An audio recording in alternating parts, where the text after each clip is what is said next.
I'm 27 years old. I've no money and no prospects. I'm already a burden to my parents. And I'm frightened. What's up, everyone? Welcome. Welcome to another Pride and Prejudice reading. I'm very excited to keep reading. How's everyone doing? How's everyone doing? Hola. Well,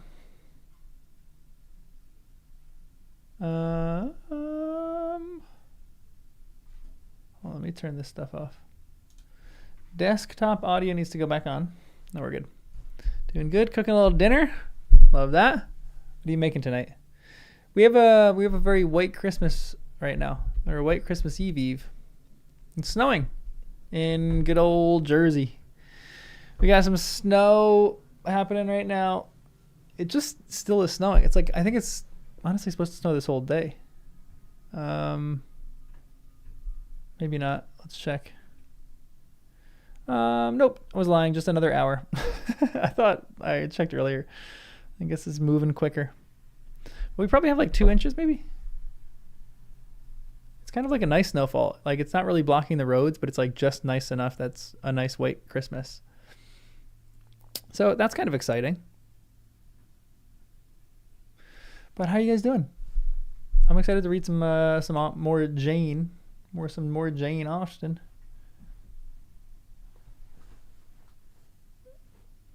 You just got through the last 2 minutes of the last live read. Yes. Welcome, Crystal. Welcome. I hope it was entertaining and enjoying, and hope that you're gonna like more Pride and Prejudice. Let's take a quick straw poll. I was thinking about this. What should we read next? Is Sense and Sensibility next? Is Anna Karenina next? Is Count of Monte Cristo next? No snow in Spain. At least not where I live. I feel like Spain will never get snow. Maybe up like in the mountains toward the north. If the snow is there, the world's going to be at a deep ice age. In Kansas, you're going to have a green Christmas? Interesting. What's the temp like in Kansas right now? I feel like it'd be chilly there. You're in the plains. I guess it's a little south. Kind of southish. It's like dead middle of the country, though. But I'm trying to figure out what to read next. I mean, we're like not even 10 chapters in, and I'm trying to think about what we should read next. So maybe I should just focus on this book and stop. But I feel like Austen would be fun. I feel like Jane Eyre would kind of be fun. I would like to read Jane Eyre. People tell me that I would like that book. I don't know. We'll see. I think we're on chapter 9. Yeah. I know, honestly, I probably will do the Odyssey, but I think we'll do the Odyssey closer to the summer. Maybe like we'll do that in like April or May. Because the movie's supposed to come out in July. Iliad first. So do the Iliad, then the Odyssey. Does it matter that much the order? I definitely am going to need someone to help me with some of the mythology of that.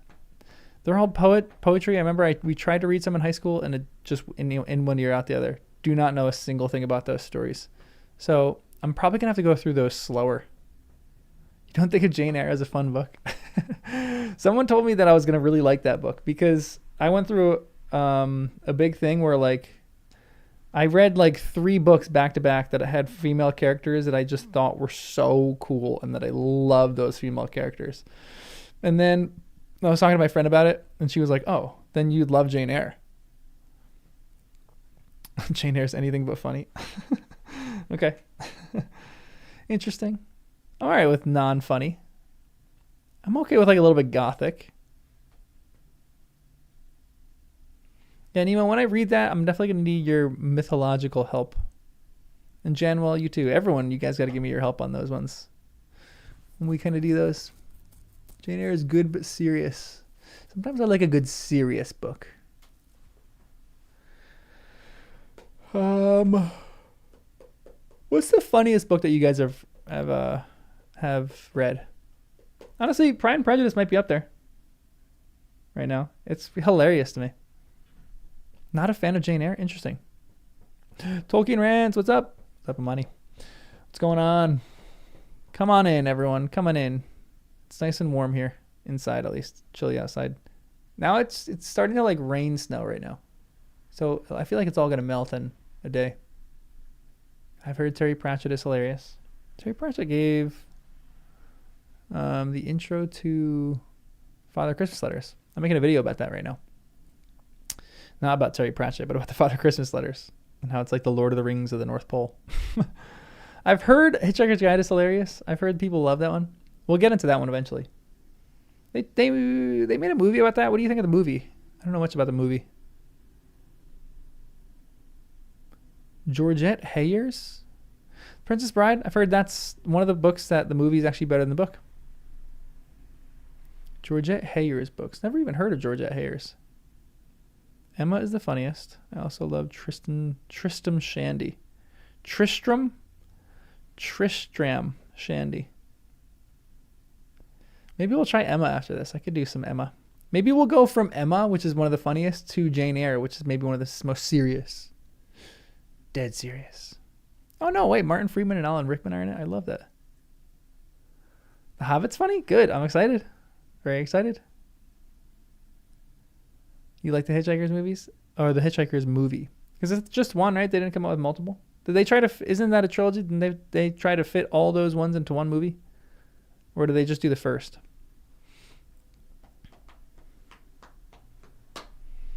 Emma is very funny. Jane Eyre is the opposite of funny. We could do those back to back. How great would that be? We do a really funny book and then we get really gothic and serious and do Jane Eyre.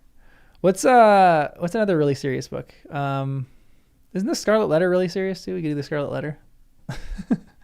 We could do... What's a dead serious book? Emma is funny but annoys you. I don't know anything about it. I'm excited to go. Emma, is Jane Austen correct? What do you guys say is the best Jane Austen? What would you say is your favorite Jane Austen? And then what would you say is the best Jane Austen? I really like Pride and Prejudice now. I feel like it wouldn't be in a lot of people's favorite. I feel like you probably read Jane Austen more and you probably like one of her other books more. Emma's annoying, really? I wouldn't mind reading about an annoying character. It'd be kind of fun. Talk about all the first impressions of Jane Austen. Ooh, Pride and Prejudice is your favorite. I love that. My favorite and the best is Pride and Prejudice. Dang. All right. Persuasion. Emma is getting a tough rap right now. Poor Emma. Poor Emma. Pride and Prejudice is your favorite. The only correct favorite. Good to know. Good to know. All right, we're going to start in 3 minutes. We'll start at 12:30 and we'll read like 4 chapters. Actually, I got to check how long these chapters are because I always forget to do that before we read. Chapter 9 is not that long. We'll do that. Chapter 10 is not that long. Chapter 11, not that long. Wow. Chapter 12 is short. Chapter 13, we'll get up to 13. We'll do, what does this stream say? 9 to 13. Yeah, we'll do 9 to 13. That's like a good chunk. It's a good chunk of chapters, about 20 pages. With some good illustrations.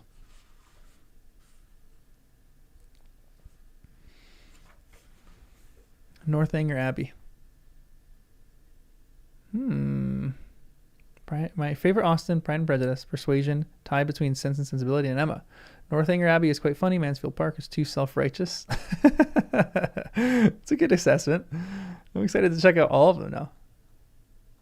Mr. Knightley from Emma is the only good character in that book. Mr. Knightley as in Keira Knightley's husband.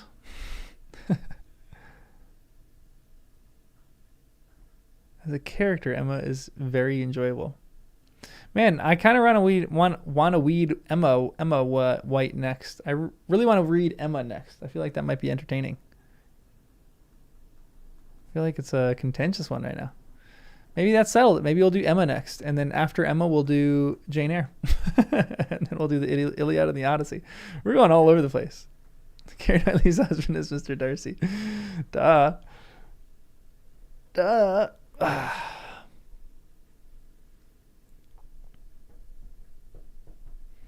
All right, everyone. Well, let's get to reading because I really want to keep reading this. We're like taking off little chunks of it. This is great. Emma, you enjoy being exasperated by Emma. I kind of feel like I would love a book like that now. Maybe in my earlier years I would hate it, but I feel like now I'd be entertained by it and it would kind of be fun and enjoyable. All right, we're gonna get started on reading. This is chapter 9 from Pride and Prejudice. Everyone sit back, go get some tea, go do a task, go like bake or I don't know, wrap gifts while you're listening. And let's read some Pride and Prejudice, chapter 9. Elizabeth passed the chief of the night in her sister's room, and in the morning had the pleasure of being able to send a tolerable answer to the inquiries which she very early received from Mr. Bingley by a housemaid, and sometime afterward from 2 elegant ladies who waited on his sisters. I've talked about this before. Tolerable, in this context, means adequate.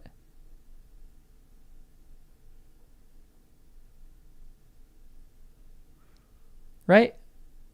Because I think I was talking about the tolerable fortune of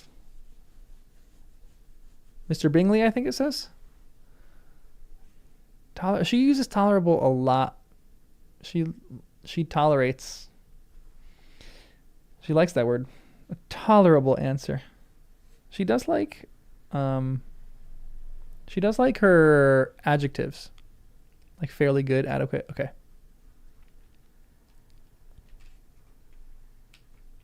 She tells them Jane is okay, but not great. Yeah, she's adequate. She's tolerable. In spite of this amendment, however, she requested to have a note sent to Longbourn, desiring her mother to visit Jane and form her own judgment of her situation. The note was immediately dispatched, and its contents as quickly complied with. Mrs. Bennet, accompanied by her 2 youngest girls, reached Netherfield soon after the family breakfast. Had she found Jane in any apparent danger, Mrs. Bennet would have been very miserable. But being satisfied on seeing her that her illness was not alarming, she had no wish of her recovering immediately. Gosh. Mrs. Bennet is almost cruel.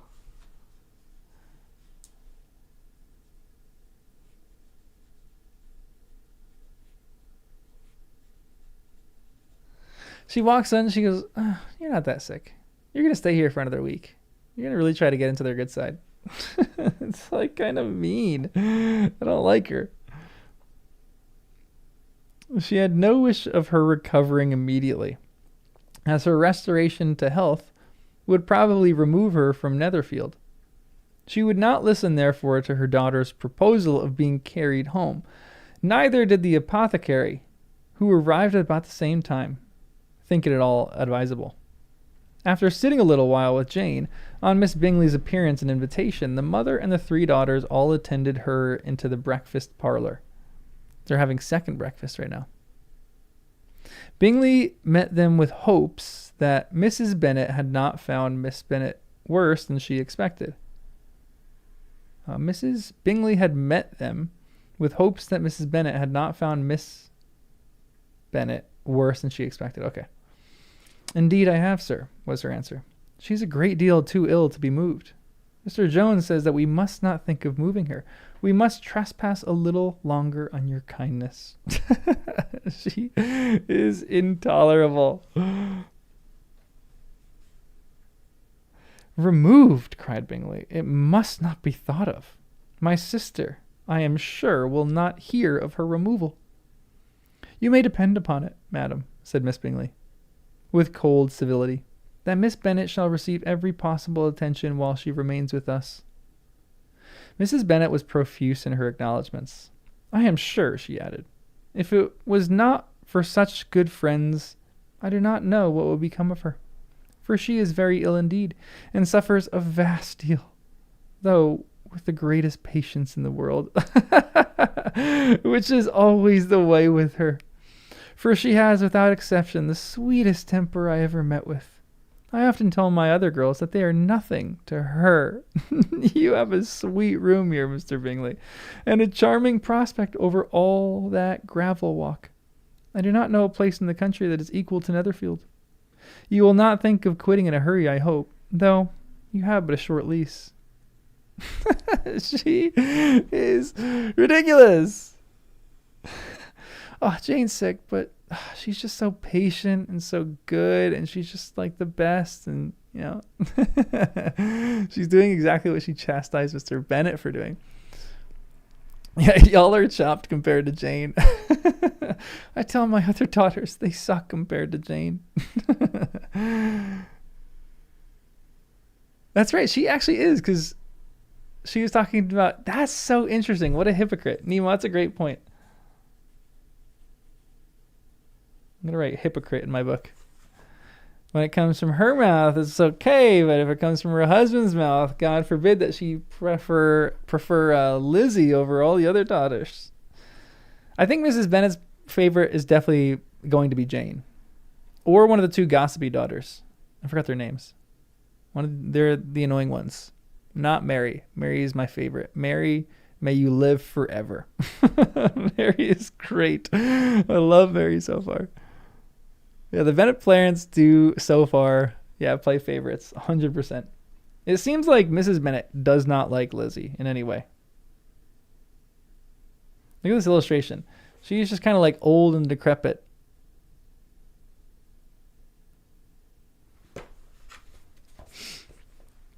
Whatever I do is done in a hurry, replied he.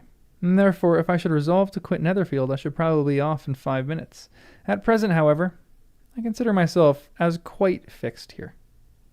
That is exactly what I should have supposed of you, said Elizabeth. You begin to comprehend me, do you? Cried he, turning towards her. Oh, yes. I understand you perfectly.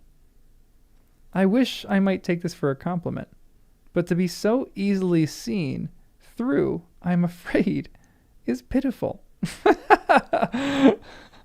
Which is kind of true. You don't want to reveal all your cards in the outset where someone gets you perfectly and immediately. Almost, honestly, this is such golden retriever energy. You kind of understand that someone like this very quickly. Not that they don't have a lot of depth to them, but they just play their cards up front, and that is who they are, which is kind of admirable to some extent too, but not how the majority of people act.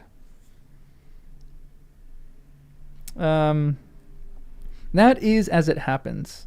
It does not necessarily follow that a deep, intricate character is more or less estimable in such a one as yours. Lizzie, cried her mother, remember where you are, and do not run on the wild manner that you suffered to do at home. That you are suffered to do at home. Gosh, she is wild. She really does not like Lizzie. I think Lizzie's like too smart and angsty for her. She doesn't fall in line with what Mrs. Bennet wants. And that's probably exactly why Mr. Bennet's favorite is Lizzie.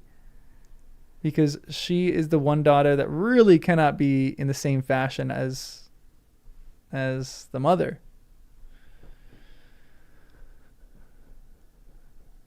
Mary is desperate to get attention from anyone. Poor Mary, yeah, for real. That I did not know before, continued Bingley immediately. Oh, hold on, wait, that's great. Hold on one second. Let me reread this. That is as it happens. It does not necessarily follow that a deep, intricate character is more or less estimable than such a one as yours. Lizzie, cried her mother, remember where you are. Do not run on in the wild manners that you are suffered to do at home. I did not know before, continued Bingley immediately, that you were a studier of character. It must be an amusing study. Okay, Bingley was great in that moment. So that's another interesting thing. I feel like this is something that is kind of thrown out there in this. I was literally just saying Bingley is like a golden retriever, and his character is almost easy to discover. You kind of get his character real quick. But that is actually a surprising character thing that he just did, where he like ignores this woman because this woman is trying to like trounce on one of the daughters, like his future sister-in-law. And Bingley like wants to have fun and like poke around. And like he just completely ignores what she says and doesn't really qualify what she says and immediately responds to Lizzie. Which I think that's great. That's a really good sign of intelligence right there. I love that.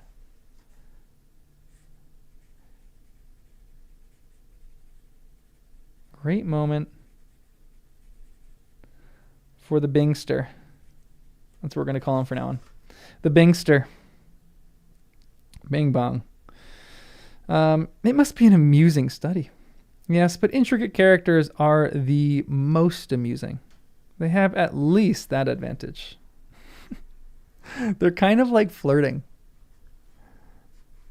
Bingley enjoys Lizzie's witty quips. Yeah, I think they're kind of cute. they're like a good brother-sister relationship, to be honest. Wait, what the heck? They have at least that advantage. Why was Darcy lurking in this whole conversation? Why did I not know that Darcy was in this? The country, said Darcy, can in general supply but a few subjects for such a study. In a country neighborhood, you move in a very confined and unvarying society. But people themselves alter so much that there is something new to be observed in them forever.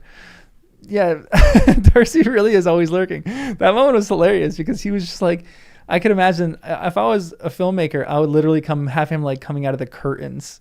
He would just like pop out. Oh, by the way, the country can in general supply but a few subjects for such a study. In a country neighborhood, you move in a very confined and unvarying society. You're like, where the heck did you come from? But people themselves alter so much that there is something new to be observed in them forever. Lizzie's saying that, but she doesn't actually believe that. Because she has decided Darcy's character. I love he's just standing all the way by the window. What a legend. Yes, indeed, cried Mrs. Bennet, offended by his manner of mentioning a country neighborhood. I assure you there is quite as much of that going on in the country as in the town. Everybody was surprised. And Darcy, after looking at her for a moment, turned silently away. Mrs. Bennet, who fancied she had gained a complete victory over him, continued her triumph. Yikes, I feel like this is going to end up badly for her. I cannot see that London has any great advantage over the country for my part, except the shops and public places. The country is a vast deal pleasanter, is it not, Mr. Bingley? When I am in the country, he replied, I wish to leave it. And when I am in the town, it is pretty much the same. Darcy is the most relatable character in this whole book. He goes, when I am in the country, I never wish to leave it. And when I am in the town, it is pretty much the same. They have each their advantages. It can be, I can be equally happy in either. I really wish he said that he wishes to never, or he wishes to leave it rather than never wishes to leave it. Aye, that is because you have the right disposition. But that gentleman looking at Darcy seemed to think the country was nothing at all. Huh.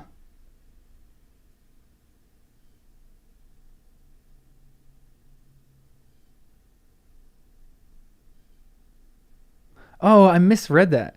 That was Bingley responding. Okay. When I am in the country, he replied, I never wish to leave it. And when I am in the town, it is pretty much the same.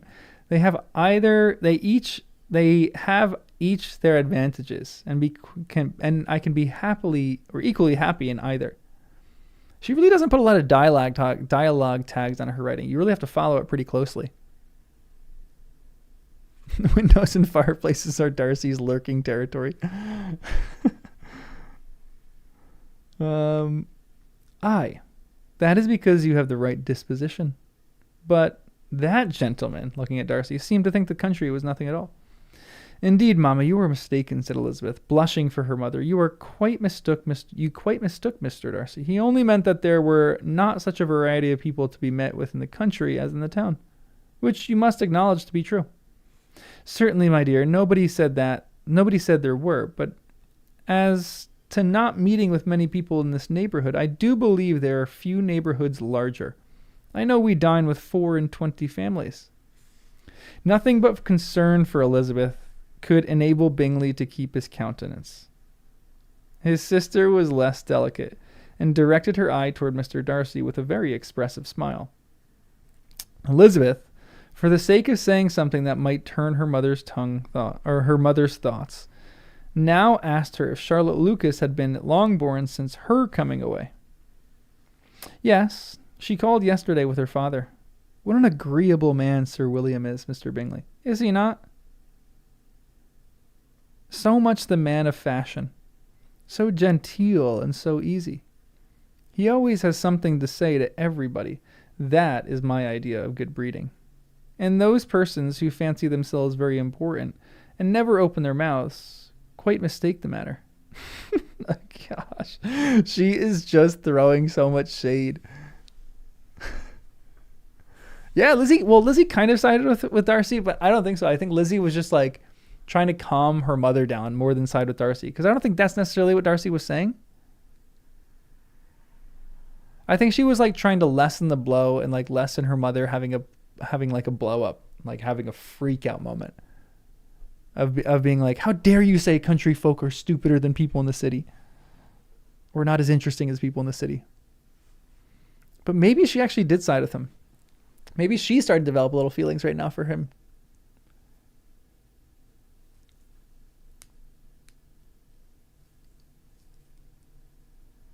Yeah, there was. I still...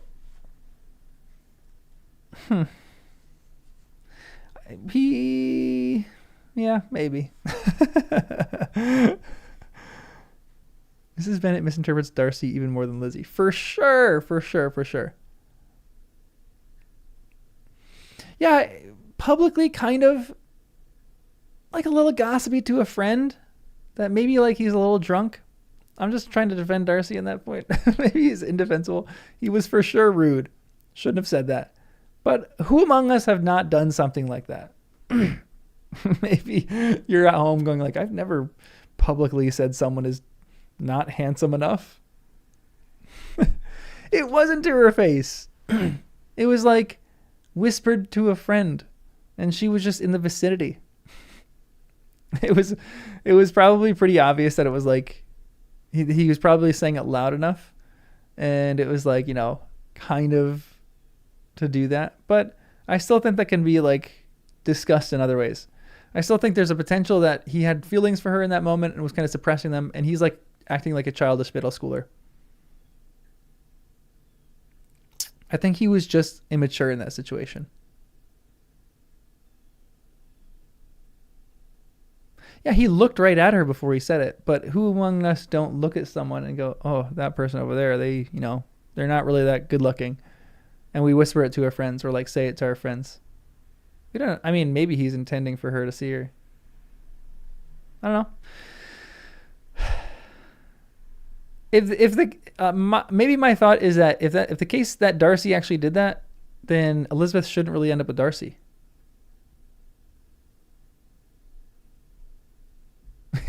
Maybe we're all just rude. Me and Amani are just the rude ones here. I still think that's kind of like meanish energy, but it's like I know people who do that all the time. Like that is such common behavior. Anyway, I'm going to keep reading. Where am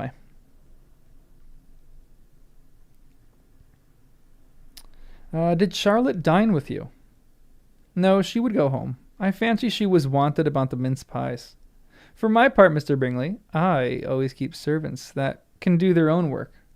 My daughters are brought up differently, but everyone is to judge for themselves.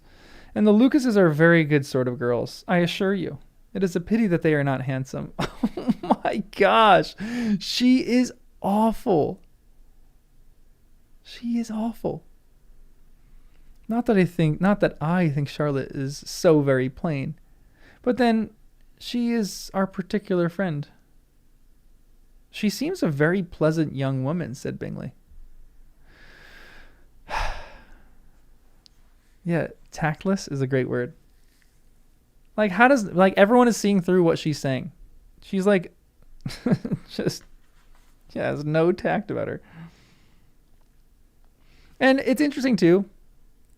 I guess this is like high society England. And, you know, maybe people are attracted to richer people who don't do work. But if I'm like chilling there, I'm like, oh, I actually kind of like that Charlotte is just kind of doing her own thing and like helping out with the family, that they don't have servants and slaves, because then you know she's like actually like, you know, helping out and working.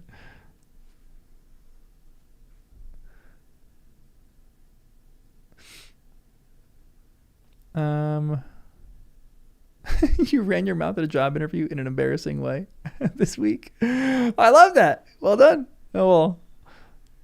Sometimes job interviews necessitate that, because job interviews are so dumb like that. That makes you laugh though. That's great. Anyway, let's keep reading. She seems a very pleasant young woman, said Bingley. Oh dear, yes. You must own she is very plain. But you must own she is very plain. Lady Lucas herself has often said so, and envied me Jane's beauty. I do not like to boast of my own children, to be sure, Jane. One does not often see anybody better looking. It is what everyone says. I do not trust my own particularity, or my own partiality. When she was only 15, there was a gentleman at my brother Gardner's in town, so much in love with her that my sister-in-law was sure he would make an offer before we came away. But however, he did not. Perhaps he thought her too young. However, he wrote some verses on her, and very pretty they were. And so ended his affection, said Elizabeth impatiently. There has been many a one, I fancy, overcome in the same way. I wonder who first discovered the efficacy of poetry in driving away love. Whoa! Elizabeth, a little jolted there. I wonder who first discovered the efficacy of poetry in driving away love.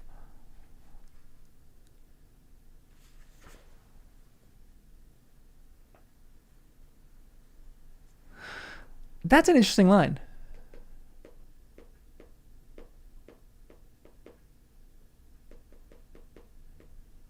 The book was first titled First Impressions? Really? I'm glad that she changed it to Pride and Prejudice. First Impressions doesn't have quite the same punch to it. The line, I wonder who first discovered the efficacy of poetry in driving away love. She goes, because this one guy saw Jane, wrote a poem, and then left. And Elizabeth says, and so ended his affection, said Elizabeth impatiently. There has been many a one, I fancy, overcome in this same way. I wonder who first discovered the efficacy of poetry in driving away love. It's interesting. Her number one concern in life is they are not a super wealthy family, and they live on an entailed estate and have 5 daughters to marry off. Yeah, I do definitely agree with that.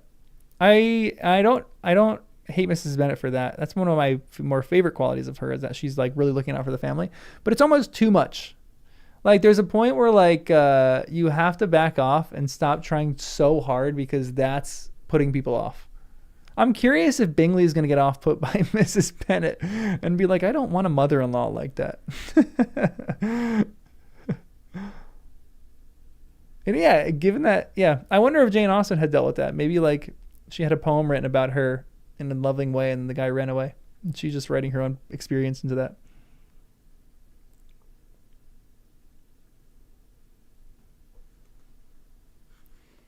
Anyway, let's keep reading. I like that line. I might talk about that line.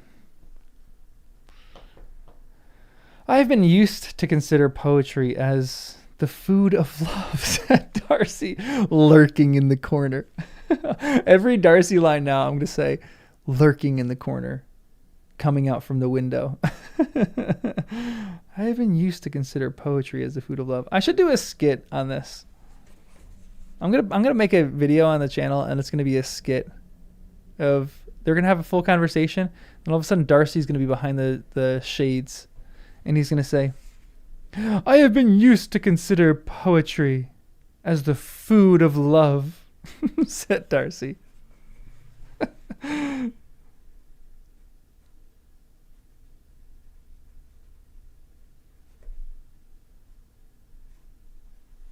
This is great. I love him. There's also a note here. 13. The food of love. Darcy presumably has in mind the opening lines of Shakespeare's Twelfth Night. If music be the food of love. Oh, he's quoting Shakespeare there. Found the only poetry. I find that poetry is only nice to receive when you actually like a guy. If you think a guy's a creep, everything he does makes him more of a creep. That's for sure true. That's for sure true. And that's why there's like a fine line between approaching women in public, because if you are a handsome person, then you're considered confident and bold and even cuter. And if you're not considered cute, you're considered a creep. So it's a slippery slope for some guys. Of a fine, stout, healthy love it may. Everything nourishes what it is strong already. But if it only be a slight, thin sort of inclination, I am convinced that one good sonnet will starve it entirely away. Darcy only smiled, and the general pause which ensued made Elizabeth tremble, lest her mother should be exposing herself again. Darcy, I'm going to say this in the gentlest way possible. Darcy has what we call in America autism.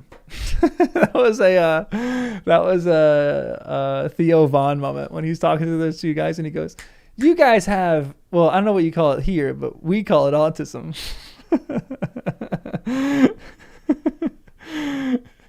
Elizabeth says this line and Darcy's just gone. And a total silence in the room, has no idea how to respond. He definitely has some kind of Asperger's.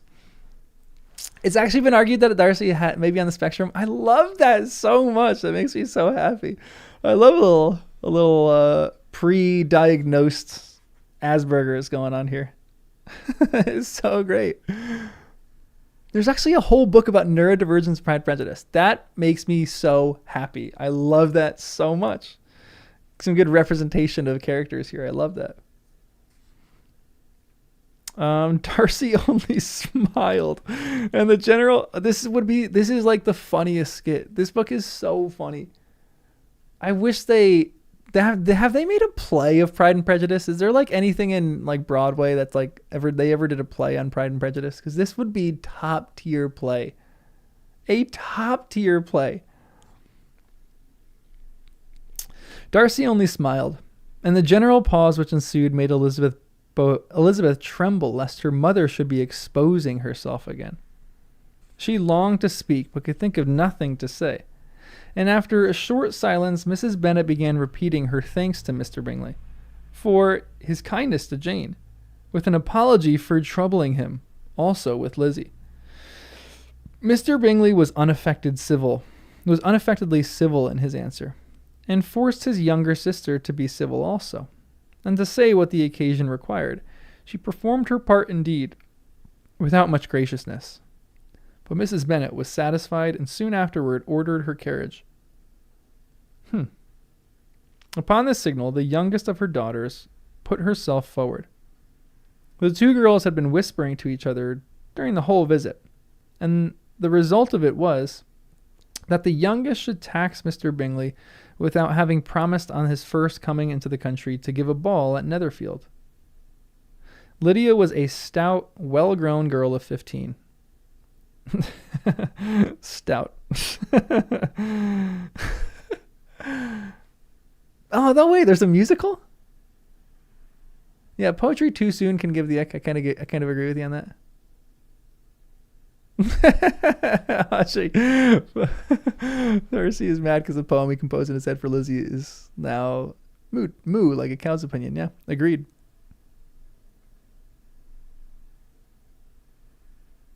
I love that they did a play. I want to watch a play of this. This seems like a great play. Lydia was a stout, well-grown girl of 15, with a fine complexion and good-humored countenance, a favorite with her mother, whose affection had brought her into public at an early age.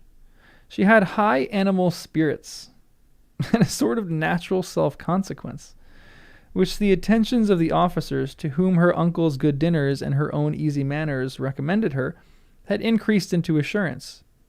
She was very equal, therefore, to address Mr. Bingley on the subject of the ball, and abruptly reminded him of his promise, adding that it would be the most shameful thing in the world if he did not keep it.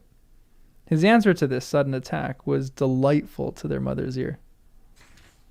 I am perfectly ready, I assure you, to keep my engagement. And when your sister is recovered, you shall, if you please, name the very day of the ball. But you would not wish to be dancing while she is ill. Lydia declared herself satisfied. Oh yes, it would be much better to wait until Jane was well. And by that time, most likely Captain Carter would be at Merton again.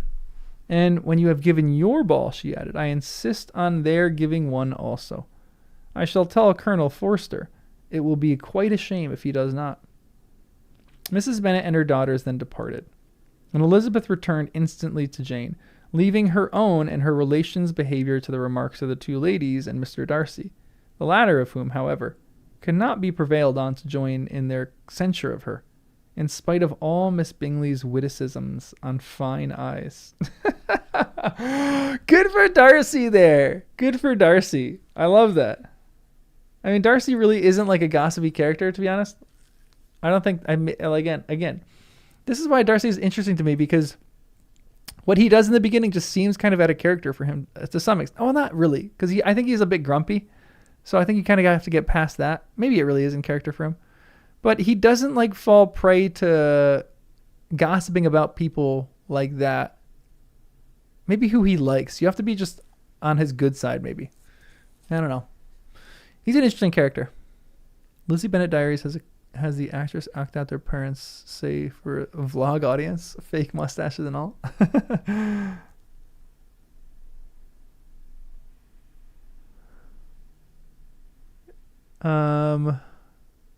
So Odd a Mixture. I want to get that book. That sounds great.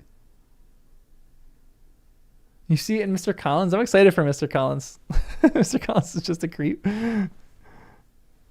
I think Mary probably has it to some extent. I'm excited to read him and see what I think.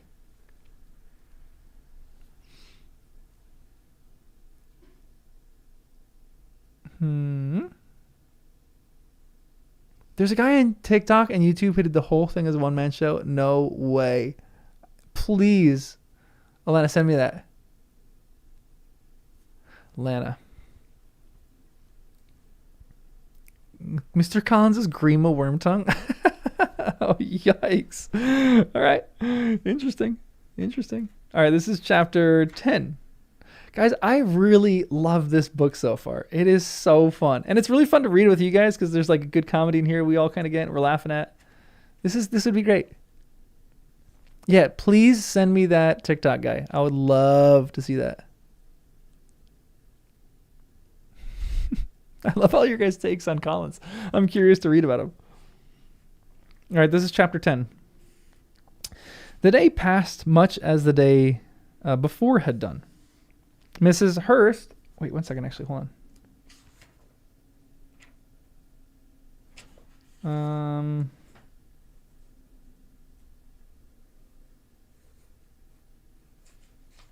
Just had to write a note. The day passed much as the day before had done. Mrs. Hurst and Miss Bingley had spent some hours of the morning with the invalid. I love... Like, this is great writing. Rowling does this in some of her books too. In the first book, she does this a lot more than others. But in the beginning, you get character assessments through the people's characters that we are nearest to. So when Percy pops up on the page, in the beginning, we learn that he's a prefect by Fred and George. And through almost the rest of the book, he's labeled not as Percy the prefect, but in a lot of cases, he's labeled as Percy the prefect, which is hilarious. I love here that to Miss Hurst and Miss Bingley, she is known as the invalid. It's like one of my favorite writing techniques when people do that. It's just so great. Like she doesn't have a name. She's not Jane. She is known to them as the invalid. And you know that they're gossiping about that at home.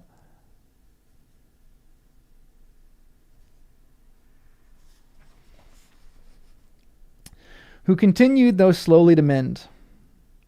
And in the evening, Elizabeth joined their party in the drawing room. The loo table, however, did not appear. Mr. Darcy was writing, and Miss Bingley, seated near him, was watching the progress of his letter and repeatedly calling off his attention by messages to his sister.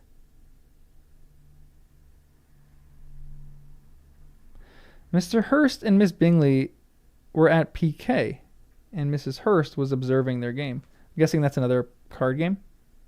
It has a sub-note or a end note. Card game played by two persons with a pack of 32 cards. Okay. Mrs.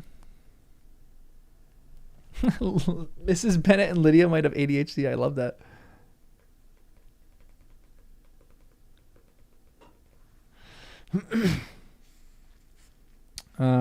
Elizabeth took up some needlework and was sufficiently amused in attending to what had passed between Darcy and his companion.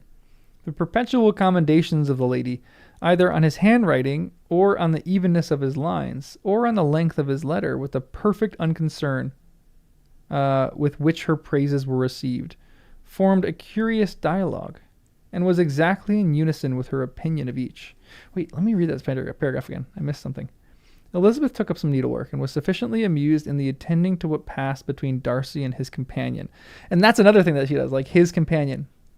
Like she doesn't, like Elizabeth doesn't like the idea of, or Elizabeth doesn't call Miss Bingley Miss Bingley. In her head, she calls him Darcy's companion. The perpetual commendations of the lady, either on his handwriting or on the evenness of his lines, or on the length of his letter, with a perfect unconcern for which her praises were received,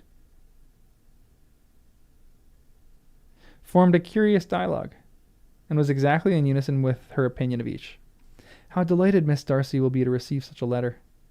He made no answer. You write uncommonly fast. You are mistaken. I write rather slow. How many letters you must have occasion to write in the course of this year. Letters of business, too. How odious I should think of them. It is fortunate, then, that they fall to my lot instead of to yours. Pray tell your sister that I long to see her. I've already told her so, once, by your desire. I am afraid you do not like your pen. Let me mend it for you. I mend pens remarkably well. Thank you, but I can always mend my own. How can you contrive to write so even? He was silent. Dude. Miss Bingley, can you get the heck out of here? No one likes you. Tell your sister I am delighted to hear of her improvement on the harp. And pray let her know that I am quite in raptures with her beautiful little design for a table. I think it infinitely superior to Miss Grantley's. Will you give me leave to defer your raptures till I read again? At present, I have not room to do them justice. Oh, it is of no consequence. I shall see her in January. But do you always write such charming long letters to her, Mr. Darcy? Ooh, she is down bad. She really likes him. But does she really? Does she just like his money or something like that? They are generally long, but whether always charming, it is not for me to determine. It is a rule with me that a person who can write a long letter with ease cannot write ill. That will not do for a compliment to Darcy, Caroline, cried her brother, because he does not write with ease. He studies too much for words of 4 syllables. Do you not, Darcy? My style of writing is very different from yours. Oh, cried Miss Bingley. Charles writes in the most careless ways imaginable. He leaves out half of his words and blots the rest. My ideas flow so rapidly that I have not time to express them, by which means my letters sometimes convey no ideas at all to my correspondents. Your humility, Mr. Bingley, said Elizabeth, must disarm reproof. Nothing is more deceitful, said Darcy, than the appearance of humility. It is often only the carelessness of our opinion or of opinion, and sometimes an indirect boast. And which of the two do you call my little recent piece of modesty? The indirect boast. For you are really proud of your defects in writing, because you consider them as proceeding from a rapidity of thought and carelessness of execution, which, if not estimable, you think at least highly interesting. The power of doing anything with quickness is always much prized by the possessor, and often without any attention to the imperfection of the performance. When you told Mr. Bennet this morning that if you ever resolved on quitting Netherfield, you should be gone in 5 minutes, you meant it to be sort of a panegyric, of compliment to yourself. And yet, what is there so very laudable in a precipitance which must leave very necessary business undone, and can be of no real advantage to anyone else? This is kind of, you know what this reminds me of? Like, Elizabeth is doing exactly what she's like warning against. This reminds me of the conversation that happens in what's the movie? Good Will Hunting.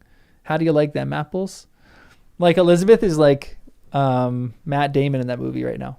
Elizabeth's like like everyone's having a conversation about writing and letters, and then she's like, cracks her knuckles. Let me tell you, you don't think your writing is like this because you think that you're better than everyone else. And she just like dissects the whole thing so perfectly. You saw a Pride and Prejudice play where Bingley was interpreted so much as a golden retriever that he was thrown a ball to fetch. That is actually so great. That is so accurate. I love that.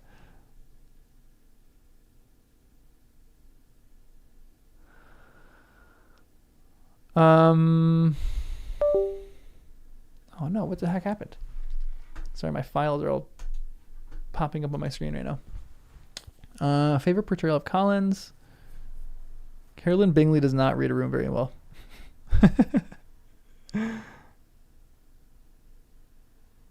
Just seeing the way Darcy endures Miss B's fawning, I admire his continence. Yeah, I'm actually kind of with you. I kind of love his like endurance of her annoyingness.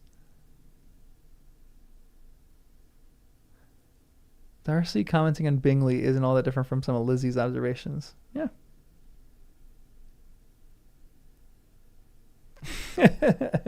Monty, fully agree.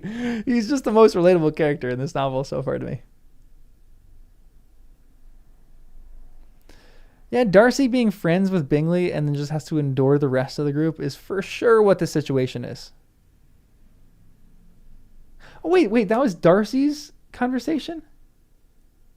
Interesting. I missed that. I thought that was Lizzie saying that.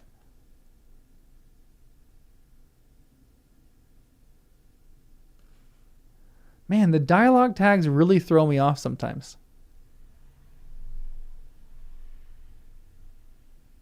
Bingley said Elizabeth must disarm her proof. Nothing's more deceitful than the appearance of humility. Oh, yeah. Okay.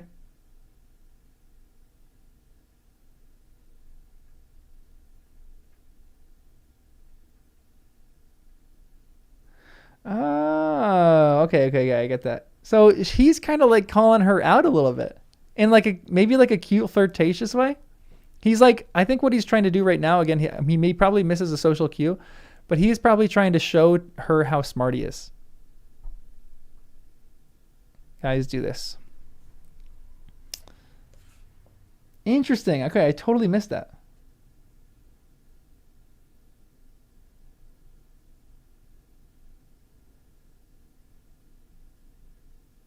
What is this line? Hold on. Someone explain this to me.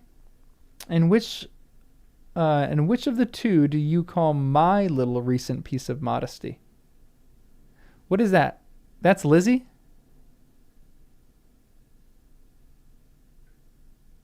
Wait, he's teasing Bingley? I missed this whole conversation. Hold on, I need to reread this real quick. Oh, cried Miss Bingley. Charles writes in the most careless way imaginable. He leaves out half his words and blots the rest. Oh, so they're talking about Charles here. And then Charles says, my ideals flow so rapidly that I have not time to express them. By which means my letters sometimes convey no ideas at all to my correspondents. Your humility, Mr. Bingley, said Elizabeth, must disarm reproof. Oh, so she's being sarcastic there, for sure. Nothing is more deceitful, said Darcy, than the appearance of humility. It is often careless. It's often only carelessness of opinion, and sometimes an indirect boast. And which of the two do you call my little recent piece of modesty?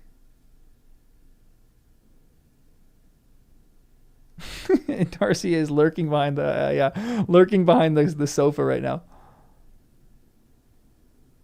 I still don't understand this line. What do you call my little recent piece of modesty? Did he recently write a letter? So he's at a table writing too? Okay. Man, totally misunderstood this conversation. So Elizabeth and Darcy are then on the same table or on the same page. They're both kind of poking fun at Bingley together. Cute. This is their first little moment of like, they're both being sarcastic together and they're both being like overly witty. Are we going to get like a wink from across the room from behind the curtain that Darcy is hiding behind? Bingley's modesty is his self-deprecating comment on his own writing. Gotcha. Okay. Thank you.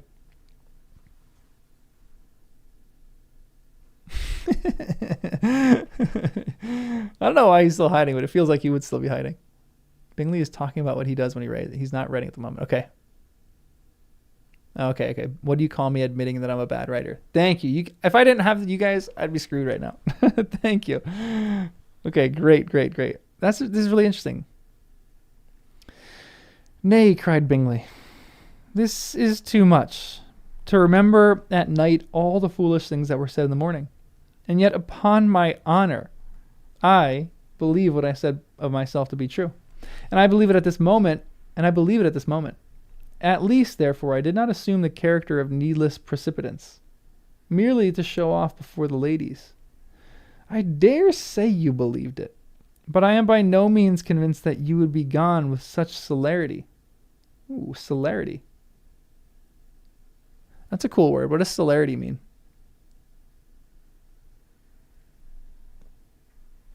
I've never heard that word. Speed. Okay, thank you. Darcy the window lurker. Darcy offends Lizzie the first time they meet, and then every other time he's with her and is actively trying to get her to like him. For sure! Which I kind of think is cute. I kind of love that.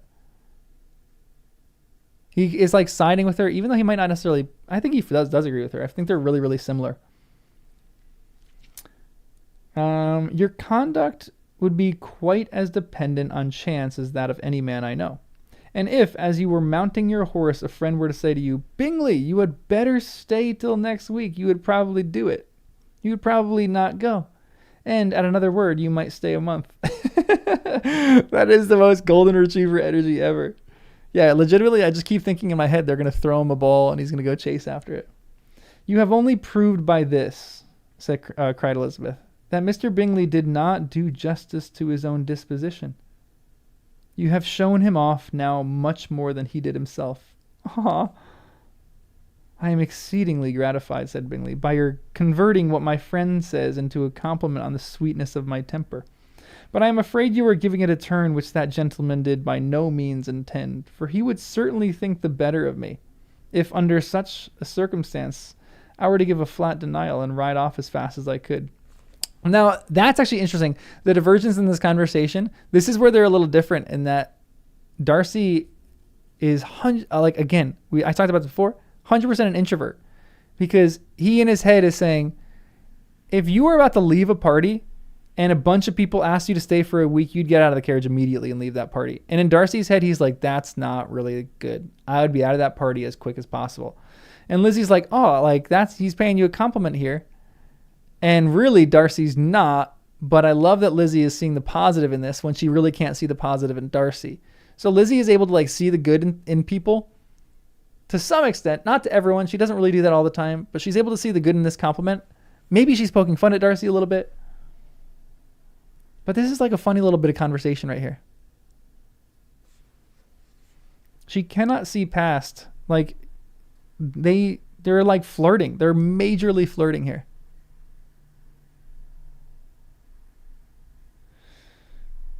I don't know if is she doing this sarcastically?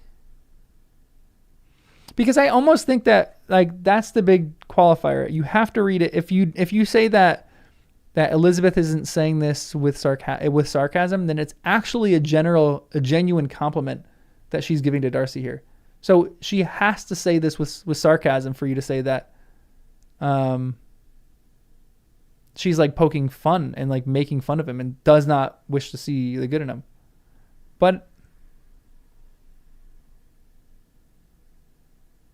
it doesn't seem like sarcasm here. Yeah, I think she's maybe being a bit more playful. But it doesn't seem like, honestly, it does seem to some extent to me like she's flirting back a little bit. Like she's giving in just a smidge. Like she at least finds him entertaining enough to flirt with. Like maybe she still thinks he's prideful, but she's at least like a plaything for her. Ooh, I'm coming up to a line you've never understood. Excellent. Make sure you shout that out when we get there. I probably won't understand it, so I'll probably ask and we'll have a discussion about it. Show me your blood way.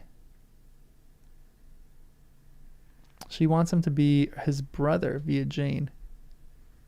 Huh. Yeah, I love the Lizzie. Honestly, Lizzie and Bingley would not be a great couple. Maybe they would, honestly. Maybe they'd be good for each other. But they're kind of cute in how they flirt together. She's entertained by the inconsistencies of people. That's right. And their little quirks. I am exceedingly gratified, said Bingley, by your converting what my friend says into a compliment on the sweetness of my temper. But I am afraid you are giving it a turn which the gentleman did by no means intend, for he would certainly think the better of me if, under such circumstances, I were to give a flat denial and ride off as fast as I could.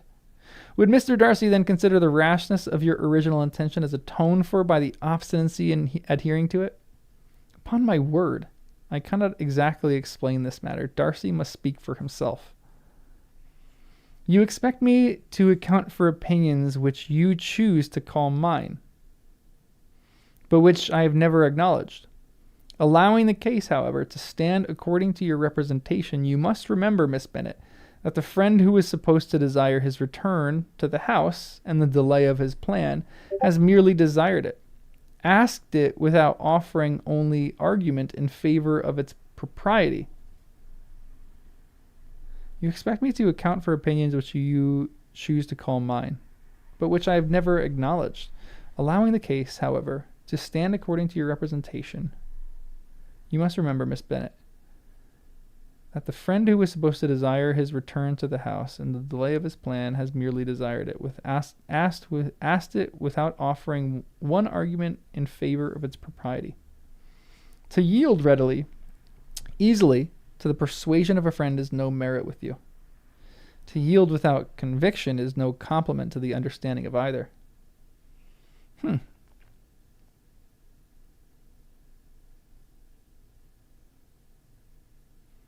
Yeah, Lizzie is kind of quick for Bingley, but Bingley, I have to admit, Bingley is kind of quick too.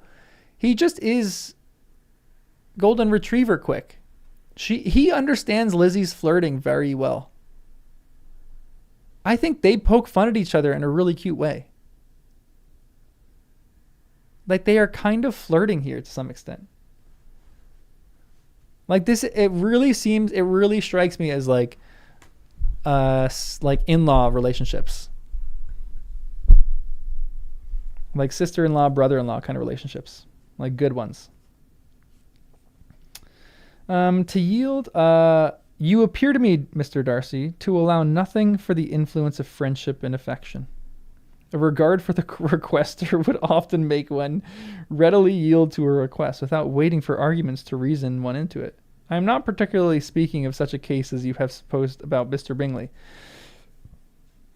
We may as well wait, perhaps till the circumstance occurs, before we discuss the discretion of his behavior thereupon.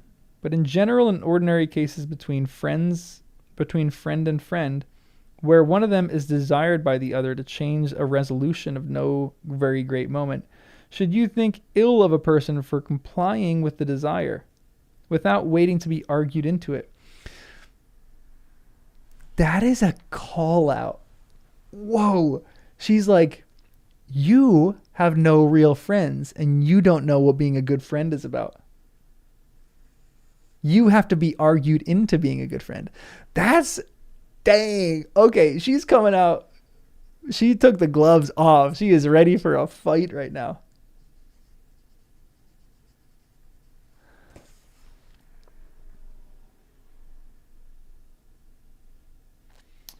Whew.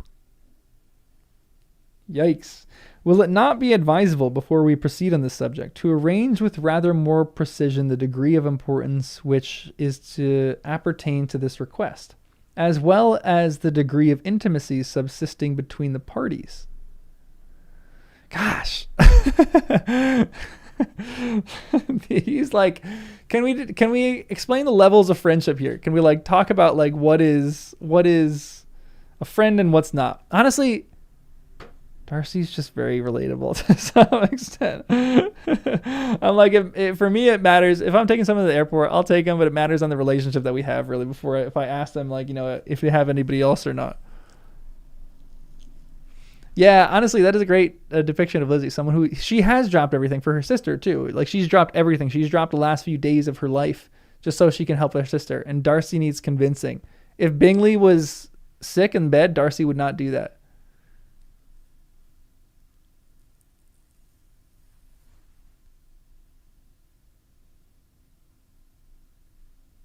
At this point, Darcy thinks Lizzie eviscerating him is foreplay.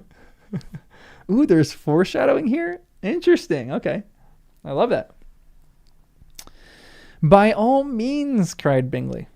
Let us hear all the particulars, not forgetting their comparative height and size, for that we will have more weight in the argument, Miss Bennet, than you may be aware of. That's why he's a good flirter. I actually think he is relatively quick.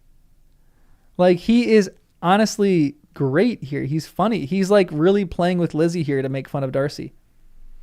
I assure you that if Darcy were not such a great tall fellow, in comparison with myself, I should not pay him half so much deference. I declare I do not know a more awful object than Darcy, on particular occasions and in particular places, at his own house especially, and of a Sunday evening when he has nothing to do. He's like, he just loves to be by himself on a Sunday evening. And Bingley's like, that's terrible. Why would anyone want that? And Darcy, I'm with Darcy on this. Darcy would for Bingley, not for Miss Bingley. Mm-hmm. That's actually great. Yeah, probably true. Mr. Darcy smiled, but Elizabeth thought she could perceive that he was rather offended, and therefore checked her laugh. Whoa!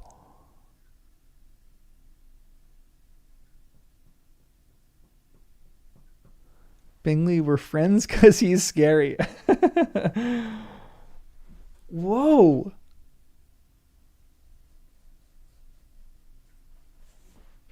Now that line potentially seems like the first moment where I feel like Lizzie might be recognizing, or might have deep down, before she even recognizes as herself, a crush on Darcy. This whole conversation has been leading up to it, and I think it's been kind of bubbling forth in Lizzie for the last few pages. That moment, her checking her laugh, I think it could go one of two ways.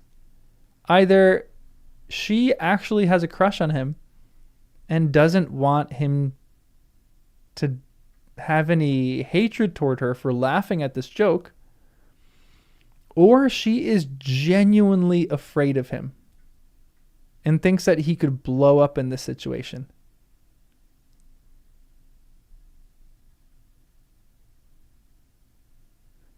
Honestly, it is a good point. She doesn't hate him so much to be mean. She just is like a kind person. But she's been like poking fun of him this whole time.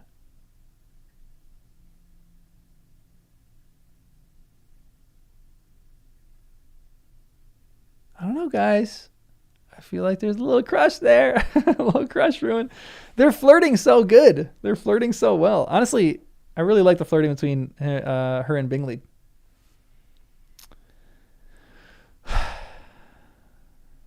Yeah, she's not evil and wants to hurt people, but Darcy doesn't either.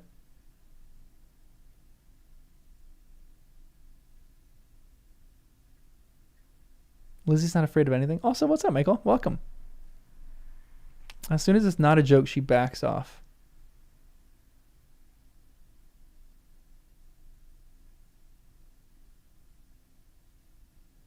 Yeah, that's shocking to me that you actually don't see flirting here. I think that there's so much flirting going on. They're having a debate for sure, but how many people? If I'm debating with someone else, like like when I was growing up, when I was like early 20s, like all your flirting was done in like cute, fun debates like that. I don't think Lizzie's flirting with Bingley, but it's like too playful, and it's like this is like a playful, enjoyable conversation, and this is the turn where it's actually gone serious. I think before this, it wasn't really serious.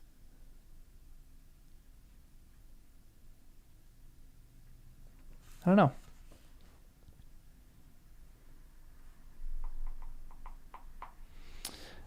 Miss Bingley warmly resented the indignity he had received, and an expostulation with her brother for talking such nonsense.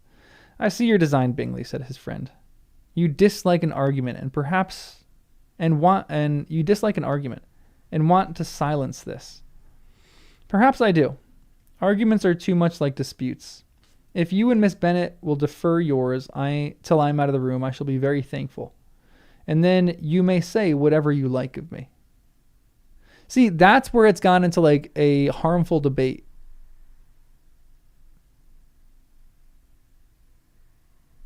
But yeah, I'm with you, AJP. I think that's her natural disposition. But at the same time, I feel like she might have some kind of feelings for him to some extent right now. It's like barely bubbling forth, but it's like maybe like one little bubble popped up and she's like, oh, I don't want to laugh at him. But again, maybe she realizes this is really getting into the point where it actually is turning into a full-scale debate. But I don't know. A.M.M. Myers, enjoy lunch. Wait, that's the line you don't get.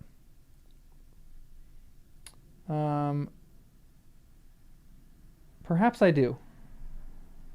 Arguments are too much like disputes. If you and Miss Bennet will defer yours till I am out of the room, I shall be very thankful. And then you may say whatever you like of me.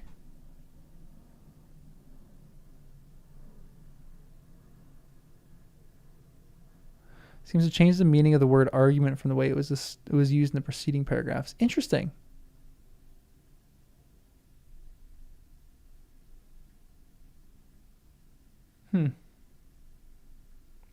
I feel like there's just differences in the argument here. Like, to me, it wasn't really a debate that much. It was just like a playful argument that they were talking about handwriting. And then now it's devolved into something that's a bit more serious. And this is when all of them are a little bit more testy. Like, it just seemed playful and fun to me up to this point. And then now it's like, oh, we're actually bringing in more people's personality here. And we're getting a little too far deep into things and kind of like making fun of people, not with people. I feel like there's so many arguments that go like that.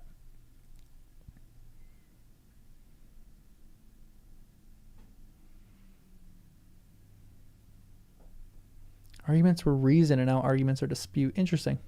Yeah, I don't know. That's a good point.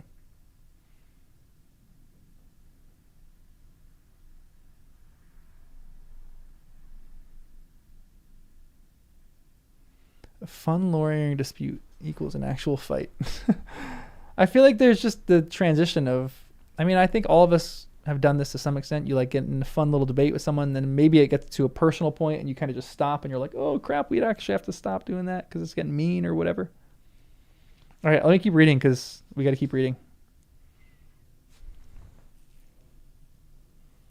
Arguments aren't too much like disputes. Actually are just now. I don't know. That's a good point. All right, let me finish this chapter. Get another 2 pages.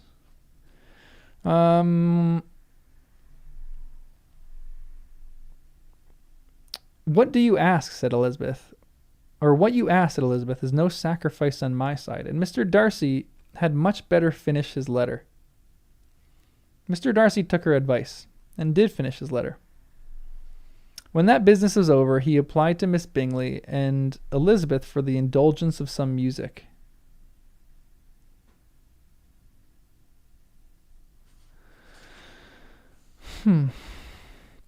Miss Bingley moved with alacrity to the pianoforte, and after a polite request that Elizabeth would lead the way, which the other as politely and more earnestly negatived, she seated herself. Mrs. Hurst sat with her sister, and while they were thus employed, Elizabeth could not help observing how she turned over some music books that lay on the instruments, how frequently Mr. Darcy's eyes were fixed on her. She hardly knew how to suppose that she could be an object of admiration to so great a man. And yet, that he should look at her because he disliked her was still more strange. She could only imagine, however, at last, that she drew his notice because there was something about her more wrong and reprehensible according to his ideas of right than in any other person present. The supposition did not pain her. She liked him too little to care for his approbation.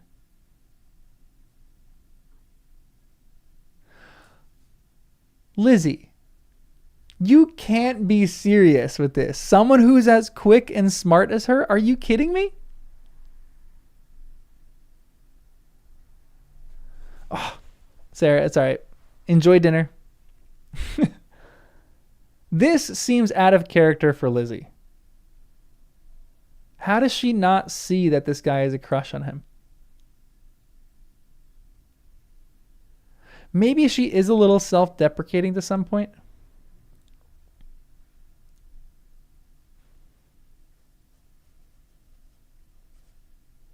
Or like she doesn't see herself. No, she does. She's very self-confident. This is crazy to me.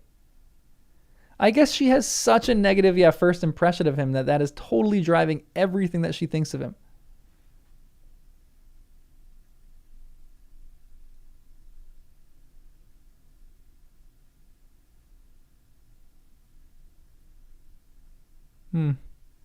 Yeah, that's true. He did say right there where she was. No, he said that she was tolerable. Or no, he did. He said she's not tolerable enough to tempt me, or she's not pretty enough to tempt me, or something like that. What were the exact words of him? Let me read that. Let me go back to that.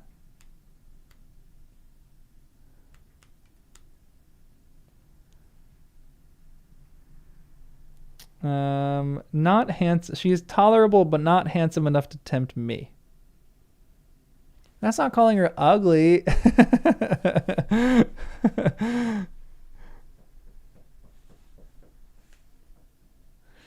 She's adequate, but she's not pretty enough to tempt me.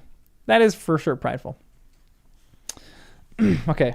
After playing some Italian songs, Miss Bingley varied the charm by a lively Scotch air. And soon afterward, Mr. Darcy, drawing near Elizabeth, said to her, "Do not you feel a great inclination, Miss Bennet,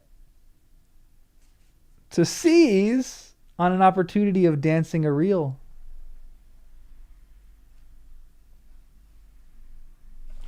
Dang, okay. She smiled but made no answer. He repeated the question with some surprise at her silence. "Oh," she said, "I heard you before, but I could not immediately determine what to say in reply. You wanted me, I know, to say yes, that you might have the pleasure of despising my taste, but I always delight in overthrowing those kind of schemes, and cheating a person of their premeditated contempt. And I have therefore made up my mind to tell you that I do not want to dance a reel at all. And now, despise me if you dare." Sheesh.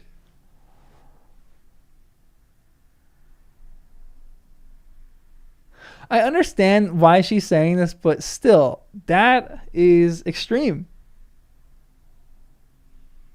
Like, if someone called me ugly and they're like, "No, I want to come dance with you," I'm like, screw you. So I understand why she's saying this. Yeah, he's too awkward to like have the countenance to flirt, or have the body language to flirt. Like, you know what he should do in this situation? What's like a good movie that has this? Um, crap. I'm trying to think of something. Oh, there's a really famous when it was Vine. There was a famous Vine, or like maybe it was just a YouTube video of this kid who was dancing in front of this girl that he liked. It was like a little like a fifth grade or sixth grade, like middle school little dance. And he was doing all these dance moves to try to like woo her in, and she was just standing there like stolid, like didn't want anything about it. And I'm like, that's what Darcy has to do. Darcy can't just like he can't just walk over to her and ask her to dance. He has to like lasso her. He has to be like, and then he has to try to like pull her in. He has to make her laugh before he can actually dance with her.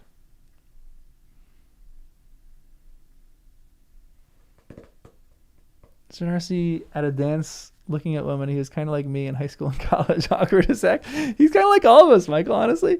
He's so relatable. I just still kind of love him. I love Lizzie in this moment too. I think she's a little intense.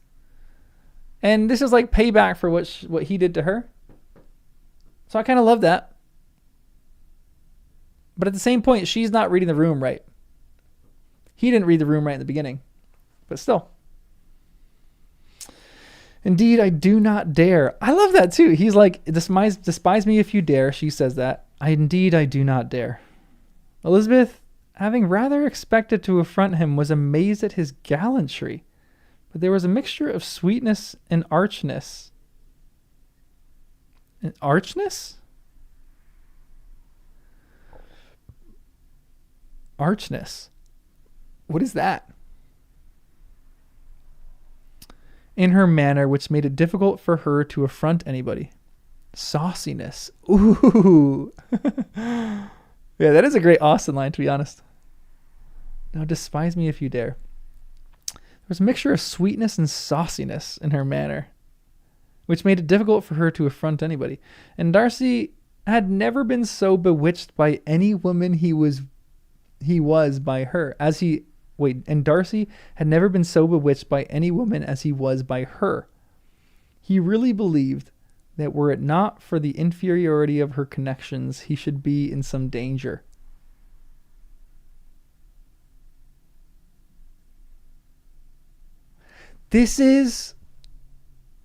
I'm not even kidding. This is one of the most relatable lines that I've ever read in my life. Where someone who, like, if you're in a relationship with someone, or like you're like flirting with someone and you really like someone, and that person is like of like a high society, he's like, she's a spy.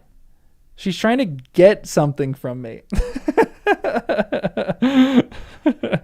But he's like, wait, she's poor, so she can't be like trying to get something from me, or the inferiority of her connections. She's like, she's not a spy, so I don't feel like I'm in danger here. This is hilarious. Miss Bingley saw or suspected enough to be jealous, and her great anxiety for the recovery of her dear friend Jane received some assistance from her desire of getting rid of Elizabeth. Miss Bingley saw or suspected enough to be jealous, and her great anxiety for the recovery of her dear friend Jane received some assistance from her desire of getting rid of Elizabeth.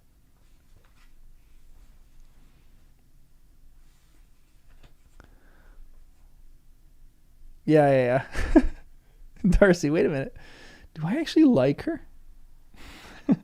She often tried to provoke Darcy into liking her guest by talking of their supposed marriage, by planning his happiness in such an alliance. I hope, she said, as they were walking together in the shrubbery the next day, you will give your mother-in-law a few hints, when this desirable event takes place, as to the advantage of holding her tongue, and if you can compass it, do cure the younger girls of running after the officers. And if I may mention so delicate a subject, endeavor to check that little something, bordering on conceit and impertinence, which your lady possesses. She is awful. She is so awful. Darcy's comment about Lizzie to Miss Bingley. I don't know. Have I?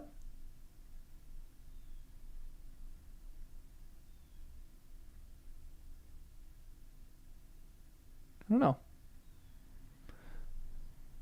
Darcy's comment about Lizzie to... Ooh, enjoy a little Die Hard. I'm glad you lobed it. Man, Miss Bingley is the worst. I can't stand her. I don't think I got there yet, but we'll see. Maybe I have.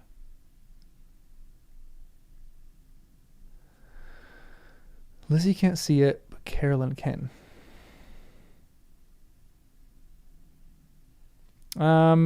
Have you anything else to propose for my domestic felicity? Lizzie is great. What a great line. Anytime someone says something like that to me, that's the line I'm going to repeat to them. Have you anything else to propose for my domestic felicity? Oh, yes. Do let the portraits... Like, she keeps going. She doesn't take the hint.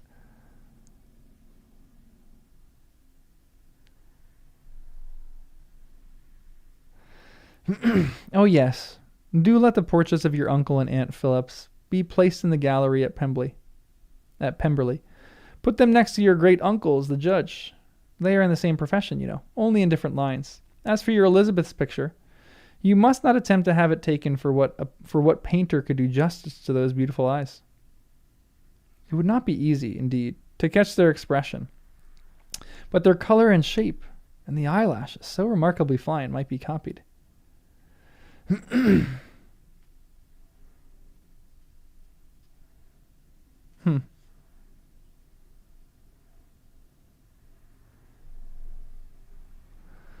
think someone outside right now is struggling up the road. I just keep hearing tires trying to peel out.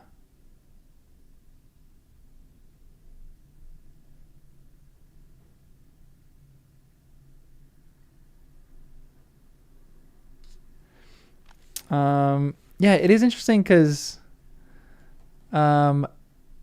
Miss Bingley is very astute, as all mean girls are. She just knows and understands the situation very well, and she's able to pry and like stick the knife in and twist as she will. She's evil. This is the character ranking.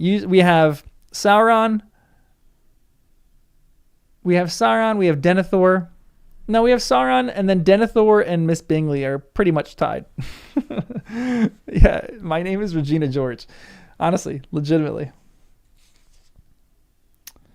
At that moment, they were met from another walk by Mrs. Hurst and Elizabeth herself. I love that Darcy really is kind of dumb too. You think Miss Bingley is worse than Denethor? Interesting. I kind of agree. She's terrible. I kind of love that Darcy, again, has no social cues. He doesn't know what is going on. Like, he is so dumb. Like, Miss Bingley is just trashing him. Just like poking fun of him. Not poking fun, like meanly poking fun at him. And she's like, no painter could do justice to Elizabeth's eyes. And he's like, oh, it would not be easy indeed to catch their expression, but their color and shape and the eyelashes so remarkably fine might be copied. He's just like dumb. I did not know that you intended to walk, said Miss Bingley in some confusion, lest they had been overheard. You used us abominably ill, answered Miss Hurst, in running away without telling us that you were coming out. Then, taking the disengaged arm of Mr. Darcy, she left Elizabeth to walk by herself. The path just admitted 3. Mr. Darcy felt their rudeness and immediately said, "The walk is not wide enough for our party. We had better go into the avenue." But Elizabeth, who had not the least inclination to remain with them, laughingly answered, No, stay where you are. You are charmingly grouped and appear to uncommon advantage. The picture would be spoiled by admitting a 4th. Goodbye. All right, that's kind of relatable on Lizzie's part. That is very relatable. I'm like, you guys are all having a good time. I am out. I'm going to take a nap. I'm going to go read a book. The picturesque would be spoiled by admitting a 4th. William Gilpin explanation of the prince An observation, yada, yada, yada. 4, introduce a new difficulty in grouping. Separate, they would have been a bad effect. 2 and 2 together would be equally bad. The only way in which they will be grouped together is to unite in 3. Gilpin is talking here about the picturesque grouping of the cattle and prince, an irony of which we may assume Elizabeth to be aware. Interesting.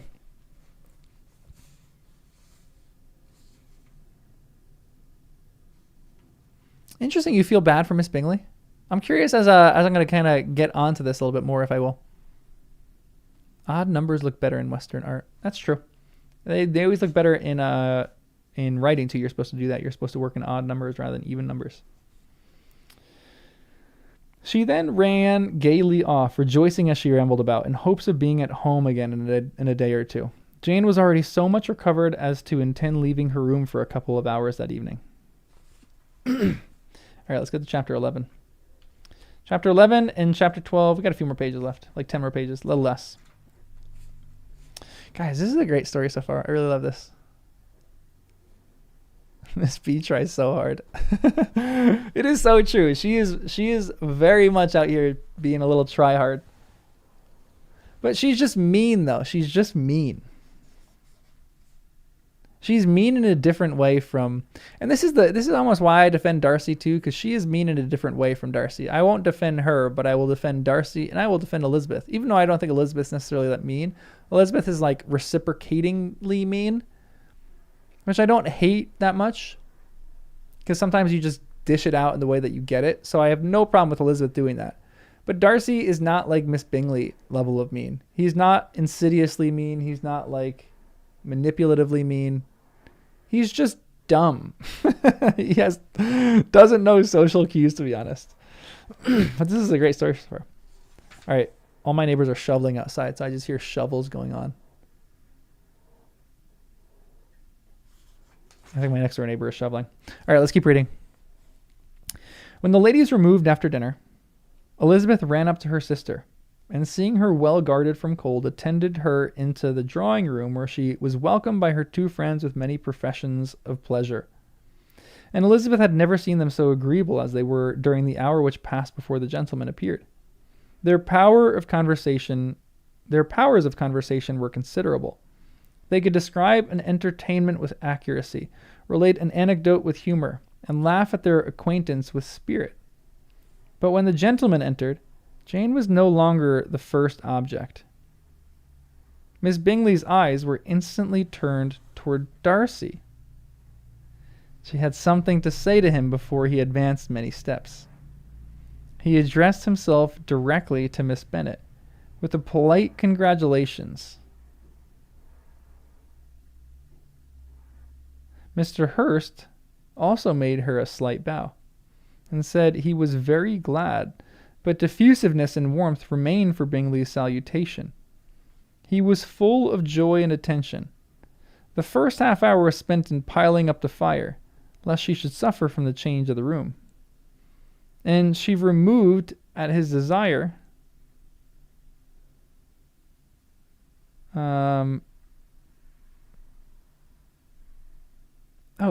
this Miss Bennet is Jane. I was so confused there for a second. Okay.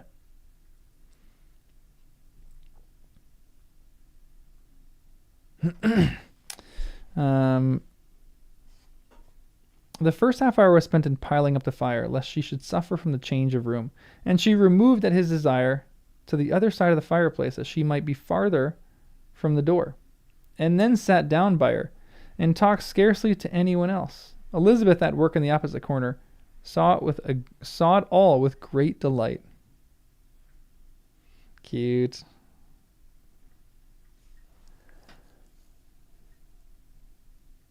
That's cute. When tea was over, Mr. Hurst reminded his sister-in-law of the card table, but in vain. She had obtained private intelligence that Mr. Darcy did not wish for cards. And Mr. Hurst soon found even his open petition rejected. She assured him that no one intended to play, and the silence of the whole party on the subject seemed to justify her. Mr. Hurst had therefore nothing to do but to stretch himself on one of the sofas and go to sleep. Honestly, Mr. Hurst is kind of a relatable character too. Darcy took up a book. Miss Bingley did the same, and Mrs. Hurst, principally occupied in playing with her bracelets and rings, joined now and then in her brother's conversation with Miss Bennet.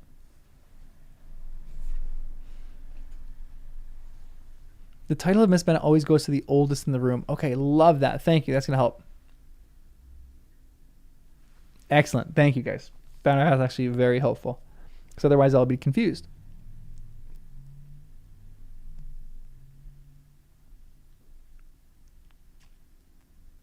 Yeah, we're past the rainstorm. What's that, Ruth?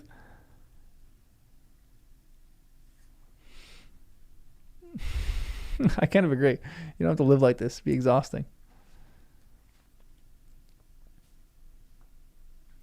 Miss Bingley's attention was quite as much engaged in watching Mr. Darcy progress through his book as in the reading of her own, and she was perpetually making some enquiry or looking at his page.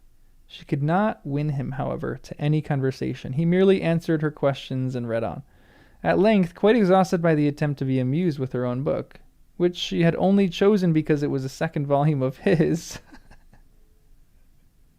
Okay, to be honest, I do feel a little bit bad for her in that moment. She's like trying so hard and she's just getting nowhere. But she just doesn't know how to take a hint. She gave a great yawn and said, "How pleasant it is to spend an evening in this way. I declare, after all, there is no enjoyment like reading." Oh gosh, how much sooner one tires of anything than a book.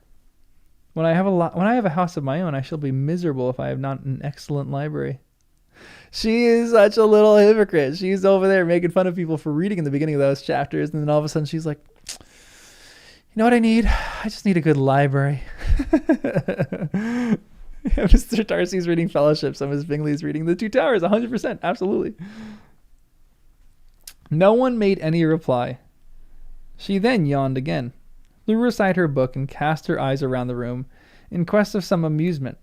When hearing her brother mention a ball to Miss Bennet, she turned towards him suddenly and said, "By the by, Charles, are you really serious in meditating a dance at Netherfield? Or meditating a dance at Netherfield? I would advise you, before you determine on it, to consult the wishes of the present party. I am much mistaken if there are not some among us to whom a ball would be rather a punishment than a pleasure." "If you mean Darcy," cried her brother, "he may go to bed, if he chooses, before it begins. But as for the ball, it is quite a settled thing. And as soon as Nichols has made some white soup hot enough, I shall send round my cards." "I should like balls infinitely better," she replied, "if they were carried on in a different manner. But there is something insufferably tedious in the usual process of such a meeting. It would scarcely be much more rational if conversation instead of dancing made the order of the day." "Much more rational, my dear Caroline, I dare say. But it would not be near so much like a ball." Honestly, I kind of agree with her there. I'm like, just give me a good dinner with people where I can just chat with them rather than dance. Miss Bingley made no answer, and soon afterwards got up and walked about the room. Her figure was elegant, and she walked well. But Darcy, at whom it was all aimed, was still inflexibly studious. In the desperation of her feelings, she resolved on one effort more, and turning to Elizabeth, said, "Miss Eliza Bennet, let me persuade you to follow my example and take a turn about the room. I assure you it is very refreshing after sitting so long in one attitude." Elizabeth was surprised, but agreed to it immediately. Miss Bingley succeeded no less in the real object of her civility. Mr. Darcy looked up. Ooh, dang, she is using people. He was as much awake to the novelty of attention in that quarter as Elizabeth herself could be, and unconsciously closed his book. He was directly invited to join their party, but he declined it, observing that he could imagine but two motives for their choosing to walk up and down the room together. With either of the motives, his joining them would interfere. What could he mean? She was dying to know what could be his meaning, and asked Elizabeth whether she could not at all understand him. Not at all, was her answer, but depend upon it. He means to be severe on us, and our surest way of disappointing him will be to ask nothing about it.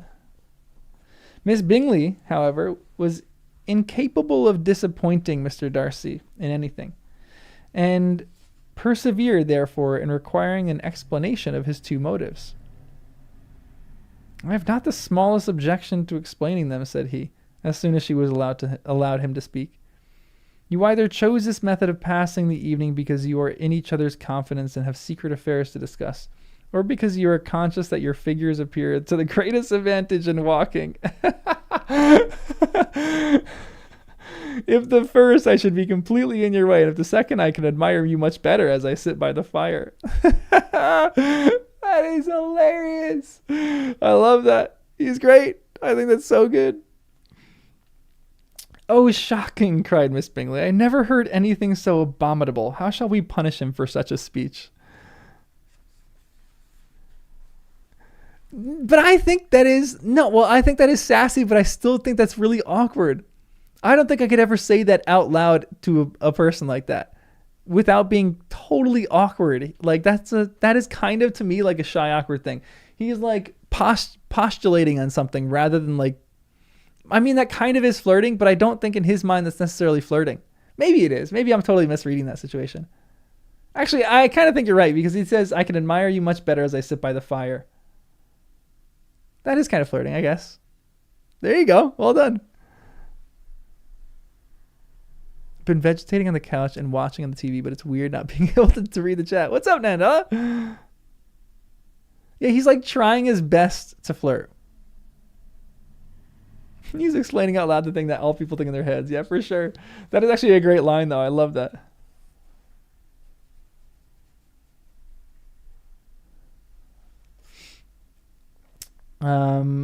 Nothing so easy if you have but the inclination, said Elizabeth.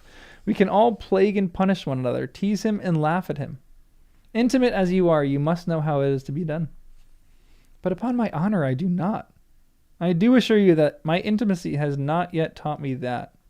Tease, calmness of temper, and presence of mind. No. I feel he may defy us there. And as to laughter, we will not expose ourselves, if you please, by attempting to laugh without a subject. Mr. Darcy may hug himself. Mr. Darcy is not to be laughed at, cried Elizabeth. That is an uncommon advantage, and uncommon I hope it will continue, for it would be a great loss to me to have many such acquaintance. I dearly love a laugh. Interesting. That's changing and reevaluating what I thought when she withheld her laughter. Because when she withheld her laughter, I think this is actually gonna further prove my point. But I think there's a different interpretation with that. So they're having this lively debate, and she's about to laugh at him, but refuses to laugh at him. Because I think in the previous moment now, this to me seems to make it a little clearer that she actually started to get feelings for him and then stopped laughing because she in her head realized, if I laugh at him right now, it will kind of prove that I can have fun with him and that I can enjoy him. And if he laughed back, then she might have been like, shoot, I don't want to like him, but he's kind of fun. This line kind of feels like it proves it to me, because she says that she dearly loves a laugh. And she's like, I hope he stays serious, and I hope he stays not having fun, because I don't want someone like that.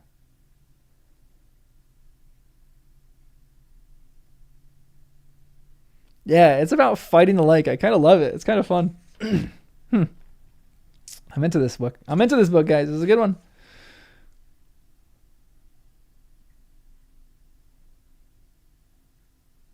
Yeah, it's true.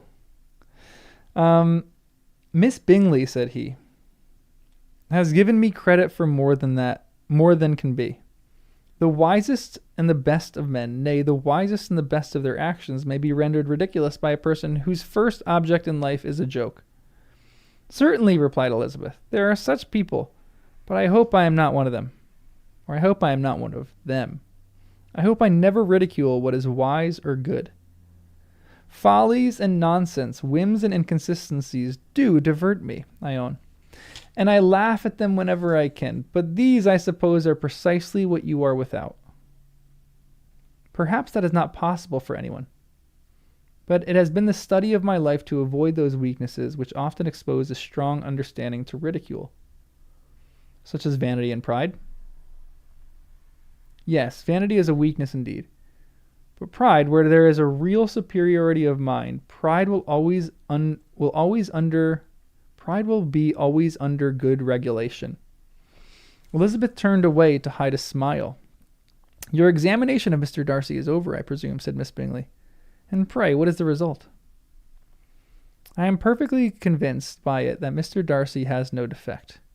He owns it himself without disguise. No, said Darcy, I made no such pretension. I have faults enough, but they are not, I hope, of understanding. My temper I dare not vouch for. It is, I believe, too little yielding, certainly too little for the convenience of the world. I cannot forget the follies and the vices of others so soon as I ought, nor their offenses against myself. My feelings are not puffed about with every attempt to move them. My temper would perhaps be called resentful. My good opinion, once lost, is lost forever. Interesting.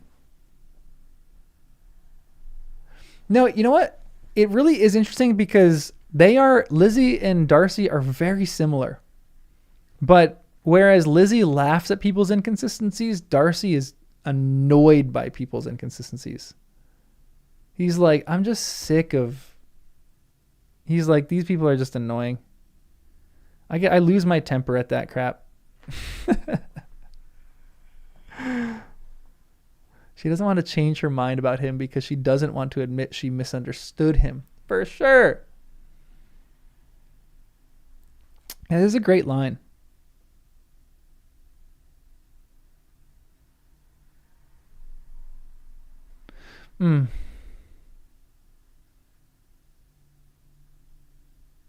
This is really great. I really love this. That is a failing indeed, cried Elizabeth. Implacable resentment is a shade in character. But you have chosen your fault well. I really cannot laugh at it. You are safe from me. There is, I believe, in every disposition a tendency to some particular evil, a natural defect which not even the best education can overcome. Hold on one sec. Gotta write a note.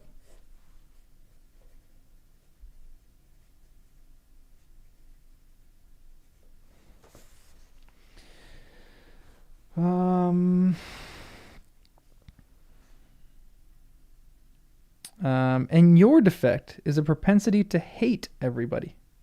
And yours, he replied with a smile, is willfully to misunderstand them. They're so cute. Come on. Do let us have a little music, cried Miss Bingley, tired of a conversation which she had no share.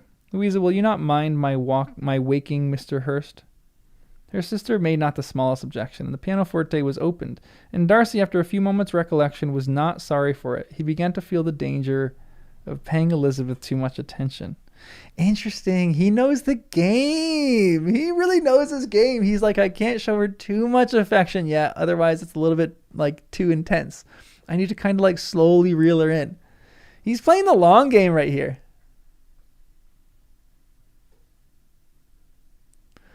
Huh. Yeah, it is kind of lovely that he does smile there. It's one of the first moments that he really does smile like that. They're flirting. They're flirting. All right, chapter 12. Chapter 12 is a short one. Vanity and pride are different. Mary Bennett, Mary Bennett, never forget Mary Bennett, everyone. Or he's hoping to get over her attraction to her, maybe, potentially. I don't necessarily think so. I think he really, really likes her too much to get over his attraction to her. Yeah, I feel like you're right. I feel like he's fighting his attraction for her. Not necessarily trying to get over it, but just fighting it.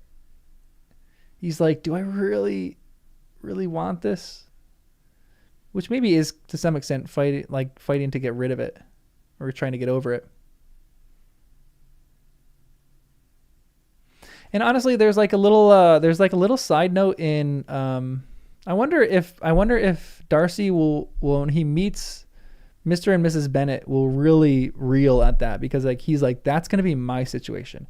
I'm going to end up liking this woman who's below my standing, and it's going to be like Mr. and Mrs. Bennet, where they have some cuteness, but like their relationship seems a little shallow. Anyway, chapter 12. Last chapter we'll do today. And I'm going to go hang out with my fam. My sister's in town. In consequence of an agreement between the sisters, Elizabeth wrote the next morning to her mother to beg that the carriage might be sent for in the course of the day. But Mrs. Bennet, who had calculated on her daughters remaining at Netherfield till the following Tuesday, which would exactly finish Jane's week, could not bring herself to receive them with pleasure before. Her answer, therefore, was not propitious, at least not to Elizabeth's wishes, for she was impatient to get home. Mrs. Bennet sent them word that they could not possibly have the carriage before Tuesday, and in her postscript it was added that if Mr. Bingley and his sisters pressed them to stay longer, she could spare them very well. Against staying longer, however, Elizabeth was positively resolved, nor did she much expect it would be asked. And fearful, on the contrary, as being considered intruding themselves needlessly long, she urged Jane to borrow Mr. Bingley's carriage immediately. And at length it was settled that their original design of leaving Netherfield that morning should be mentioned and the request be made. Again, this is another reason why Mrs. Bennet's just annoying. Like, go get them the carriage so that they can come home. I would be driven mad by a parent like this.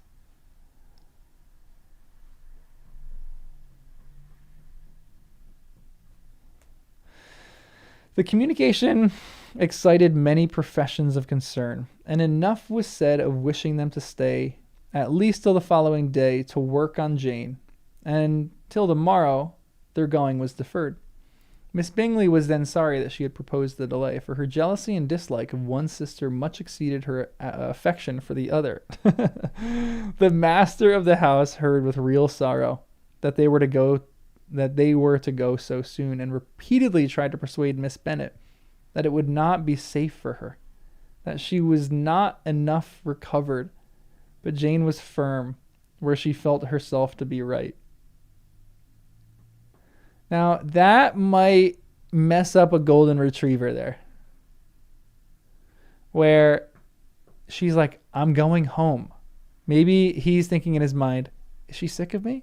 Does she not want to hang out with me every waking minute of every waking day and play fetch and go scratch me behind the ears?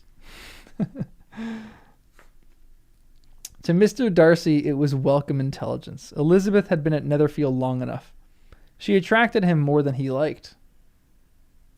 And Miss Bingley was uncivil to her, and more teasing than usual to himself. He wisely resolved to be particularly careful that no sign of admiration should now escape him. Nothing that could elevate her with the hope of influencing his felicity. Sensible that if such an idea had been suggested, his behavior during the last day must have material weight in confirming or crushing it. Steady to his purpose, he scarcely spoke 10 words to her through the whole of Saturday.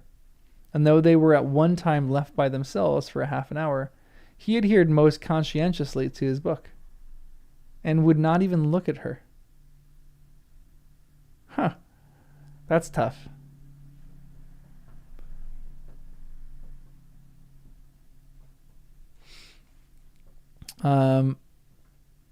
Is my edition broken up into different volumes? Each volume starting over with chapter 1? No, it just continues on.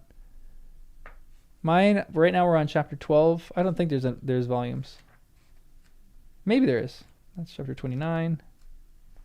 No, I think mine's just one. No. Yeah, I think mine's just chapter after chapter. I don't think he's a jerk. I vehemently disagree that he's a jerk in that moment. This is why. Because if he, in his head, he likes her a lot, but he's like, this really wouldn't work. I had a great week flirting with her. It was so fun. But in his head, he's like, societally, this just cannot work. This just wouldn't work. And so in his head, he's like, I need to just put an end to this. I don't think he's being rude at all. I think that is being firm. I don't think that's being rude in any way. I think it's kind of being clear and firm. So after this, Elizabeth will know for certain that he doesn't like her. And then they don't have to really interact or like really have that much of a discussion or debate. I think it's being more firm than it is. I think it's cruel. I do think it's cruel. But I don't think it's being rude. I don't think so. I don't think it goes beyond being clear and firm, because I think that's what people need. They need clarity in certain situations. I still don't think it's rude. If you're trying to shut someone down, you cannot give them like an inch to like you back. Otherwise, that's going to have that's going to be crueler. It's like, is it easier to rip a Band-Aid off or to slowly peel it off? Like, is it easier for a kid's tooth to slowly take that tooth out or to just rip it off on two? I think there's not necessarily a good reason that it's going to work. So I think Darcy's actually trying to convince himself that it won't work. So that's probably why I think he's a bit more cruel than this. And it does suck in this situation, but I understand why he's doing it. Because he just knows ripping off a Band-Aid is easier than slowly peeling it off. And he knows if he just kind of ignores her in this moment, it will be painful in that moment, but it will be less painful later on. That's kind of my take on that.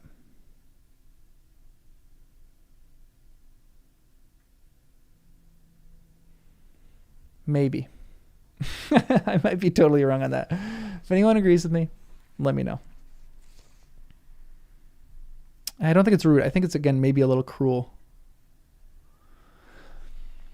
On Sunday after morning service, they're churchgoers. The separation, so agreeable to almost all, took place. Miss Bingley's civility to Elizabeth increased at last very rapidly, as well as her affection for Jane. And when they parted, after assuring the latter the pleasure that it would always be given to her to see her either at Longbourn or Netherfield, and embracing her most tenderly, she even shook hands with the former. Elizabeth took leave of the whole party in the liveliest of spirits.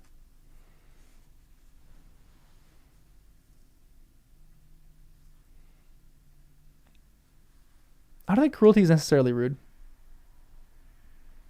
I think cruelty is just cruel. I think there's maybe a better way to do it. But I don't think, actually, the better way to do it is just to be clear in your language. But still, honestly, that might be more cruel than anything else. Because Elizabeth now knows in her head for sure that he does not have any affection for her, or that he doesn't like her. Even though that's wrong, Elizabeth knows after they sat in a room silently for a half an hour that, okay, this is off the table now. Enjoy the job interview. We're about to finish in like a minute anyway, because this chapter is almost over. But I think if he were to say it in communication, if he were to be like, Elizabeth, I've really enjoyed spending time with you, and I've really had a great time flirting with you, and I have developed feelings for you, but I don't think this is going to work, so we're not going to pursue this. That is probably the less rude thing to do, but it's probably a bit more painful that you have to deal with. So to some extent, I think he is looking out for her own pain. Like, he is, as weird as this might sound, because this is a primarily female audience. In his head, I understand why he's doing this, because he's trying to cause her less pain through this. I think to some extent he is doing this for her sake. I'm not saying that's the right decision, but in his head, I think he actually thinks that he's doing this for her decision. But I don't know. Does the hand flex come in here? This is where the hand flex scene is in the movies. Yeah, I don't think she's attracted to him, but at the same time, I think she knows this. She doesn't really know that he's attracted to her. I think there's maybe been like little hints of that. Yeah, I kind of agree with you. So I think Darcy is just trying to take this totally off the table.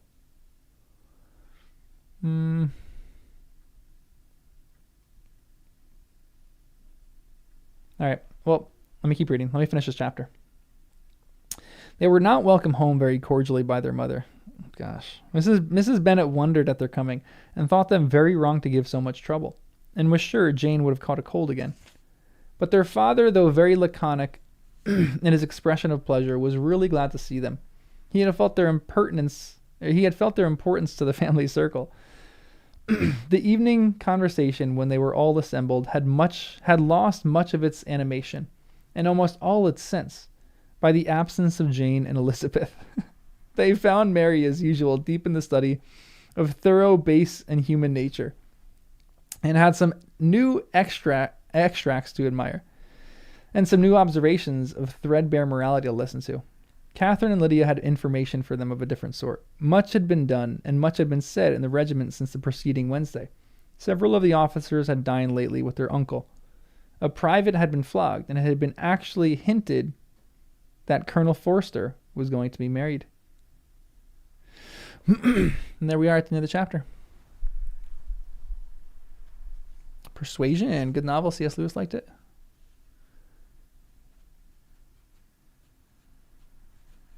To some extent, like the in-person version of ghosting, maybe. I think he's doing it, maybe to protect himself. Maybe that's true.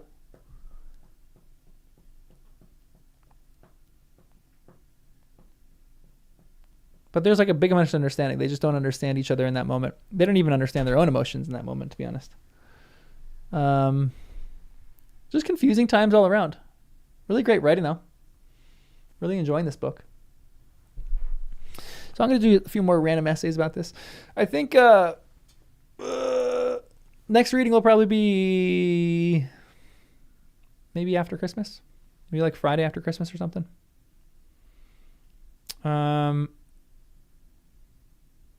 This is really enjoyable so far. I really like this. I like that we all have different opinions on this. It's kind of just still fun to chat about this.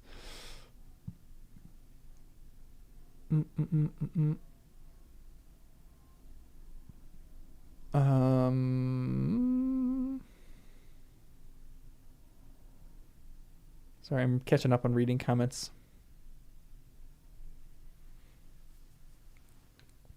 Emma is Austen's funniest book. I've heard Persuasion is. Or no, someone said Emma is. Yeah, Emma. But I'm glad you guys are with me reading this. This is really fun. So I'm jumping off now because I'm going to go finish a video real quick and then go hang out with my fam. But I wish you guys all a Merry, Merry Christmas. Yeah, that's pretty much all I got. Some more videos coming out on both channels over the next few days. Have a great Christmas, guys. We'll chat about the next book that we'll read. Maybe we'll do Persuasion next or Emma next. We'll figure it out. One of the two. But that's all I got, guys. Enjoy your next few days. Hopefully you guys are off work. Hopefully you're just chilling and relaxing and having a good time with family. And I'll see you guys soon. Ooh, we got to watch some of the series after. But I will see you guys on the flip side of Christmas. Have a great one. And everyone, as always, remember, I'm 27 years old. I've no money and no prospects. I'm already a burden to my parents. And I'm frightened. Have a Merry Christmas, guys.